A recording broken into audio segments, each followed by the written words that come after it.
So magandang umaga sa inyo guys at tignan nyo napakaganda ng views ng ating araw at doon nakikita nyo nga yung mukha ni KD nare-reflection sa salamin, charot lang. So dito na papunta na rin kami sa destination namin ang Doranac Falls dito sa May Tanay, Rizal. So ngayon at papunta na nga kami dito at tamang cellphone at tamang video lang kami dito guys at excited na nga rin yung mga kasama ko makaligo. So dito at nakakita rin namin yung bundok at si kuya nakita namin ka-tricycle yun no, nakakulay pula. At dito naman tamang ikot lang ng camera dito at kitang-kita pa rin yung sunrise kahit saan kayo tumingin guys, kahit umaga.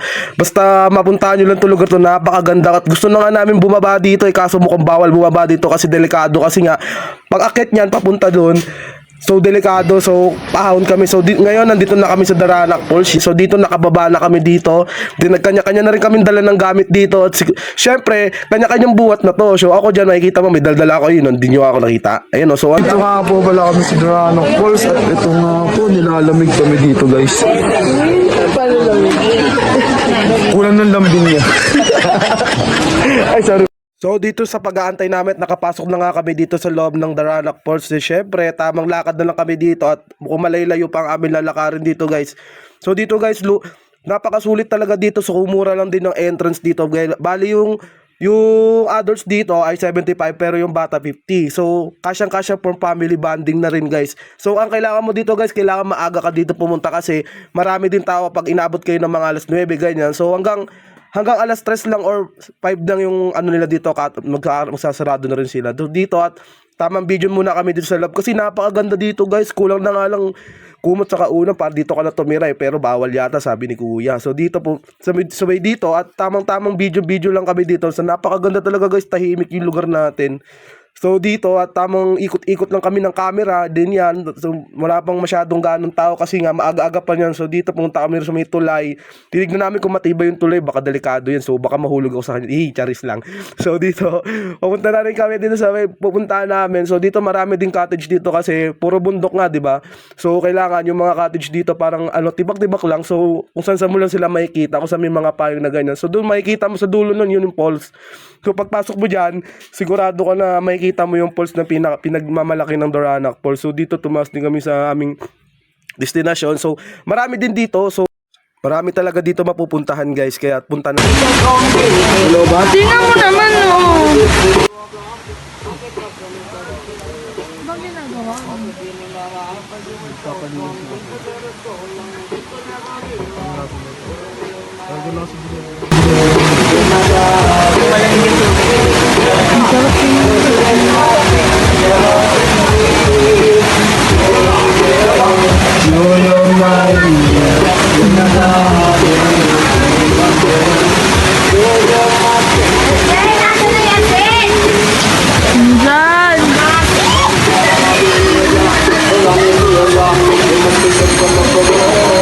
Guys, at yun, tamang ikot na lang siya. Din tapos na rin sila. So dito kumakain na rin sila. Ayan no, tamang kain na sila kasi nakapagluto na ako ng ulam nila. So dito, ang kinakain ko talaga dito guys, mani. Yung mani, huwag din naman yung baka naman ibang mani inisip nyo. Oh, di ba? Kumakain ako ng mani sa inyo guys. Sabi ko sa inyo, masarap yung mani ko dito. So dito, naglalakad na nga rin dito si KD at saka si Lorraine. So excited na sila maligo guys kasi alam nila, mauunahan sila ng tao kasi mag-iiba daw kulay ng tubig. Yung blue daw magiging green. Grabe naman kayo, Lods. Hindi naman libagin yung mga maliligo dyan. So kaya dito ako paunahan talaga dito guys. Pero totoo yan guys yung dito yung tubig nagiging green. So dito at papunta na nga kami. Sobrang daming bato. So dito may mga tao na rin kasi marami na rin nagpupuntahan dito, kanya-kanyang cottage. Puro bato lang dito guys. Wala kang makikita ng semento. Makikita mo lang semento dun yung sa labas lang ng entrance ng Doranac Falls. So dito yan nakita na nga namin yung falls. So napakaganda guys. Talagang hihinga ka ng malalim at saka sarap sa pakiramdam yung parang nawala lahat ng stress mo pag punta ka na dito. Parang nakalimutan mo na yung mga problema mo. Pero isang araw lang, grabe, nang hirap. So dito, bito yun, sumisid na nga dito yung aking tropa dyan. Nalulunod yata siya, pero hindi, nag-bungee lang. So dito yan, may nakita tayong light bear. So 50 pesos yan, pang arkila or adults man o mga bata. So 50 lang yan guys, mas mura lang dito. Din yun, tignan natin yung mga view. May nakita rin kami bahay dito sa taas. So meron din pala sila dito parang overnight. Pero alam ko hindi nila in-offer niya for the overnight kasi marami din lamok so dito. Kaya, so mahirap din. din. So dito nagluluto pa lang si ate kasi nga nauna kami sa kanya. So may mga pagkain din dito yung mga kinakain natin sa labas katulad ng mga inihaw, pork chop, lechong baboy, lechong kawali, mga nilagang pako, de joke lang. So dito maganda rin yung mga forest dito guys. So yun no, tamang video lang dito. Kasi guys, pag pumunta ka dito guys, talagang tanggal yung stress mo. So tanggal lahat ng pagod mo, makakalimutan mo lahat ng problema mo. Kasi hindi mo alam na yung utak mo pala nai-stress na. So, tignan mo lang yung mga puno, mga paligid, yung mga kapaligiran natin. So, dapat ini-enjoy mo lang habang may oras ka pa. So, dito may nakita rin kaming mapa kung ilang mga pools yung mapupukita natin dito. Sobrang dami rin guys kasi hindi namin kakayanin niya kasi di na rin kaya ng budget namin. Kung mayaman lang ako, pinag-aral ko yung mga kasama ko dyan eh. So, dito bumalik ulit kami sa pools. Napakaganda talaga. Wala talaga akong masabi. Ang ganda mo. Kung pwede ka lang iuwi sa bahay, ginawa ko na eh. Pero di ko nakita iuwi kasi polke. Ano ako buang. So, dito may nakita rin rock formation. Yan. Tamang video na lang sa kami dyan. Yan. So, pakinggan nyo yung mga tubig dyan. Napakaganda guys. So, dito tamang rin lang kami sa mga forest. Tamang lakad lang kami dito. Kasi yun lang naman ang kaya naming video. Kasi dito guys, so, hindi namin kaya akitin yung task kasi nga delikado na rin sa amin kasi mahirap na. So, kailangan pagpupunta kami doon, iba na yung hawak namin cam. So, kung kaya namin ng tuhod namin. Kasi dito mahirap maglakad. Lalo na kapag nakapaka. Ako, mahihirapan ka, sasakit pa mo pag pag tumakap ka sa lapad. Oo, kailangan maganda yun, masana yung paa mo. So dito at akit na rin kami dito sa taas at nasa taas din kami nito. So tinignan din namin yung view pero di talaga namin abot. Pasensya na kasi hindi ko height eh. Hindi ako matangkad, sakto lang yung height ko. Sakto lang sa pagmamahal, charis lang. So dito ito yung talunan, yan oh, makikita nyo naman lapitan, di ba? Ang ganda oh. Kita-kita nyo. Umaga pa yan guys, napakaganda, sabay blue na blue talaga yung tubig diyan. So dito yung nagbabantay na mga light, mga yan, yung mga rescuer kung sakaling may malunod. So dito guys, yung feet ng ating falls, so 22 feet to 10 feet daw, sabi ni kuya. Pero hindi ko alam kung totoo yun. So dito, napuntahan din namin parang condo na bahay na malaki. May mansion din sa taas guys. Hindi ko nga alam kung paano naaayos yun kasi paano makakapasok yung mga construction worker dyan eh. Ang hirap nun, grabe. Yung papasok ka doon, tapos sabi akit may mga buhangin. Kahit ako mahihirapan ako, kahit sabi mo 500 pa isang ulo, hindi na. Hindi ko nakakayan. So dito naglakad-lakad pa kami at pinuntahan namin yung dulo. Napakaganda, grabe. Sobrang solid talaga guys. Talagang kalmado lang. Pag naririnig mo yung muni ng kalikasan, parang nawawala lahat ng problema mo, wala lahat. Parang bumalik ka sa pagkabata. Yun, nakikita yung pakiramdam ng relaxing ka lang, yung parang chill ka lang. Kasi lahat ng problema mo, nalulusaban mo. Pero dyan talaga guys, pag napunta ka, napakaganda. Wala na talaga akong masabi dyan guys. Kung kayo pupunta dito guys, dalhin nyo na lahat ng problema nyo. Pagdating nyo dito, mawawala na yan. So dito nakita na si Kaidi, mukhang magbibihis na rin yan. So dito may nakita rin akong halaman sa may tabi ng falls. Yun, at may marami na rin naliligo dito guys. Pero hindi pa ako naliligo niya kasi malamig din yung tubig eh. Alam nyo guys, pag naligo kayo dito, sobrang lamig. Kahit sabi mong tanghali na, ang lamig pa rin ng tubig dito kasi hindi siya maaraw. So hindi kayo matatamaan ng araw dito kasi kulob siya ng buong puno. So maganda talaga sa ating katawan yung araw kaso wala nga ang araw. So para hindi na kayo mangingit kahit di na kayo mag-lotion pang sunburn. Hindi niyo na kailangan yung guys kasi protektado na ng puno. So maganda talaga sa katawan yun pero kung ayaw talaga umitim, dyan na kayo sa Daranac Falls. Wala na kayong hanapin kasi kulob na kulob siya dito eh. So dito tamang video at ito yung mga bandang hapon na. So marami-rami na rin tao dito kaya hindi na rin kami naligo kasi mahirap talaga maligo pag madami. Gano'n na pagtatalo ka mamaya.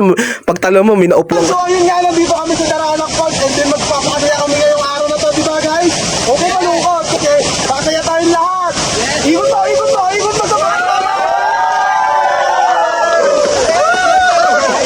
So ayun, good luck!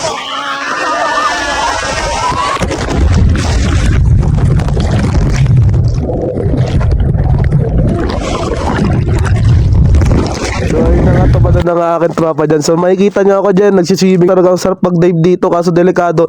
Pero pag di ka marunong, wag mo na ituloy, baka heaven.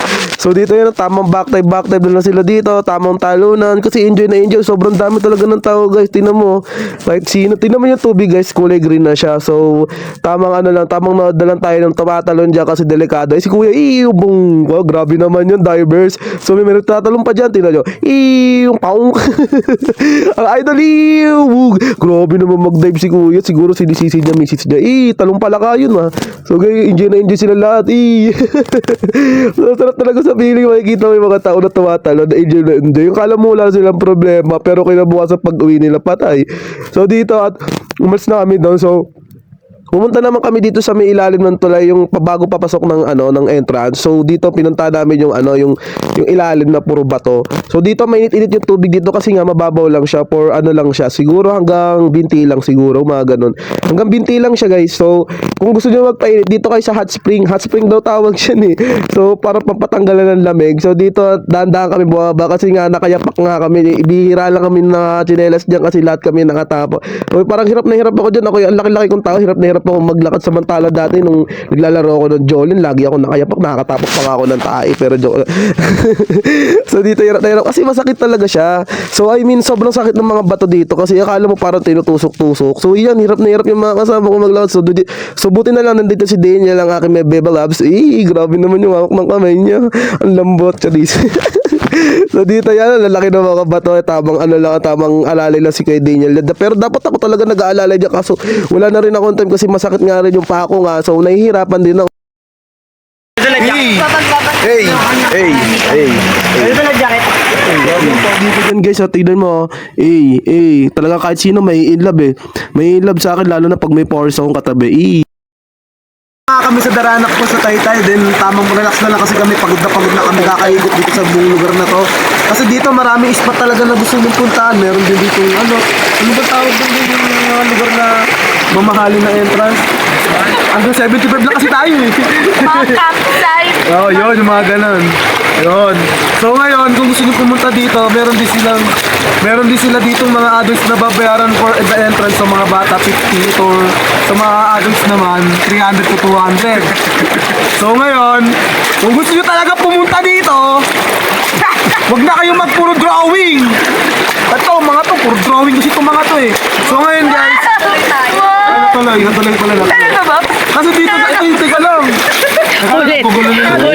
Sabi ko na sa inyo mga entrance, so dito pauwi na rin kami. So naglalakad na lang kami packet doon kasi guys, pauwi na rin kami. So pagod na rin kami, mga bandang alas 3 na rin yan. So kailangan na namin umuwi kasi baka naiinit na si Kuya sa taas yung driver namin. Alam mo naman pag mainitin ng ulo, baka magalit sa amin, iwan kami dito eh.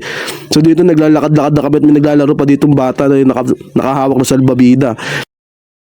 So, ayun na nga at pauwi na kami din. Tapos na rin ang aming mga nagawa namin dito at sobrang saya namin ang araw na to din. Nakakapagod din pero okay naman, sulit din. So ano guys, uwi na ba tayo? Uwi na kami, syempre. Bago ang lahat, maraming salamat sa mga nanonood nito at sana may natutunan kayo dito or mga nature na magagandang puntahan at yun lang. Bye-bye. So ayun nga, pauwi na nga kami dito at inaantay na namin si Kuya driver at mukhang matatagalan pa siya, mukhang nagpagasolina pa siguro. Kaya dito, naghihintay kami dito. So ayan yung mga kalsada dito guys. Ayan, ganyan yung kalsada dito, sobrang liit lang, for delikado. Kasi minsan wala rin signal dito, kaya yun, nikaantay. 30 kayo dyan ah.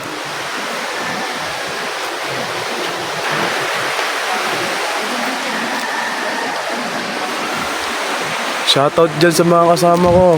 Yun, shoutout nga doon sa mga kasama ko na nakasama ko kanina at yung sa mga bagong nakilala ko dito sa Tanay Rizal. Maraming salamat sa pag-i-enjoy at dito at uuwi na rin kami at nakikita ko na may mga destination at maghahapon na rin dito. So, kailangan na namin magpahinga para bukas. Siyempre, ready na lahat. So, may pasok pa kami bukas sa school. Kailangan namin gawin lahat ng dapat gawin kasi sinulit na talaga namin yung mga araw na masasaya kasi hanggang sa dulo ng mundo, hanggang maubos ang dugo,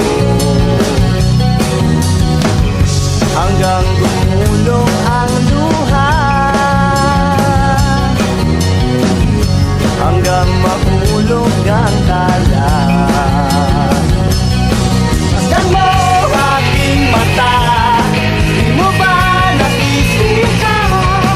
Ako ngayon lumipas at nasa langit na. Gusto mo ba sumama?